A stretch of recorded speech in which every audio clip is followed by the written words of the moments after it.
1930 റേഞ്ചിൽ കോട്ടണിൽ നമുക്ക് നല്ല പ്രിൻറ്റും അതുപോലെ തന്നെ ഹാൻഡ് വർക്കും വരുന്ന സൽവാർ സെറ്റാണ് കാണുന്നത്. ഇതിൻ്റെ കൂടെ പെയർ ചെയ്തിരിക്കുന്ന ഷിഫോൺ ദുപ്പട്ടയാണ്.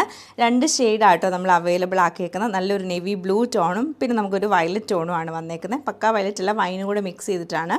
അതിൽ കുഞ്ഞു കുഞ്ഞു ഫ്ലവർ പ്രിൻറ്റ് വരും, ഹാൻഡ് വർക്ക് കൊടുത്തിട്ടുണ്ട്. അതുപോലെ തന്നെ പ്രിൻറ്റഡ് ആയിട്ടുള്ള കോട്ടൺ ബോട്ടും ഫ്ലോറൽ പ്രിൻ്റാണ് വരുന്നത്. ഷിഫോൺ ദുപ്പട്ടയാണ് പെയർ ചെയ്തേക്കുന്നത്. ഫസ്റ്റ് നമ്മൾ കാണുന്ന ഈ ഒരു നേവി ബ്ലൂ ടോണാണ്. ചെറിയ ചെറിയ ഡിസൈനാണ് ഇതിൽ വരുന്നത്. യോക്ക് പോർഷനിലേക്ക് നമുക്ക് നല്ല ബ്യൂട്ടിഫുൾ ആയിട്ടുള്ളൊരു ഹാൻഡ് വർക്ക് ചെയ്തിട്ടാണ് ഇതൊന്ന് ഹൈലൈറ്റ് ചെയ്തേക്കുന്നത്. സിമ്പിളായിട്ടുള്ള സൽവാർ സെറ്റാണ്, നല്ല ഭംഗിയാണ് കാണാനും. ഇതാണ് യോക്ക് പാറ്റേൺ വരുന്നത്. ആ ഒരു ബോട്ടത്തിൻ്റെ ഫാബ്രിക് സൈഡിലൊരു ബോർഡർ പോലെ കൊടുത്തിട്ടുണ്ട്. കട്ട് ബീഡ്സ്, ചെറിയ ലേസ്, അതുപോലെ തന്നെ ചെറിയ സ്വീക്വൻസ് വർക്കും ഹാൻഡ് എംബ്രോയ്ഡറി ചെയ്തിട്ടാണ് ഹൈലൈറ്റ് ചെയ്തേക്കുന്നത്. ബാക്ക് സൈഡ് നമുക്ക് സെയിം പ്രിൻറ്റ് തന്നെ ആയിരിക്കും.